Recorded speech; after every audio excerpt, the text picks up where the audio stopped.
ప్రతిఘటన టీవీకి స్వాగతం. క్షణక్షణం మీకోసం. ఈ నెల 16వ తేదీన కలెక్టర్లు, ఎస్పీలతో సీఎం రేవంత్ రెడ్డి సమావేశం కానున్నారు.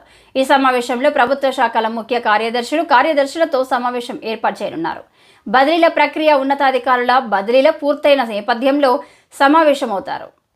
ఈ నెల 16న సచివాలయంలో కలెక్టర్లు, సిపిలు, ఎస్పీల సమావేశం కానున్నారు. ప్రజాపాలన, ధరణి సమస్యలు, వ్యవసాయం, కాలానుగుణ పరిస్థితులు, ఆరోగ్యం, సీజనల్ వ్యాధులు, వన మహోత్సవం, మహిళా శక్తి, విద్య, లా అండ్ ఆర్డర్, సెక్యూరిటీ సంబంధిత సమస్యలు, మాదక ద్రవ్యాల వ్యతిరేక ప్రచారంపై ఈ సమావేశంలో చర్చించనున్నారు. అన్ని జిల్లాల కలెక్టర్లు, జిల్లా సిపిలు, ఎస్పీలు సంబంధిత సమాచారంతో సమావేశానికి హాజరు కావాలి.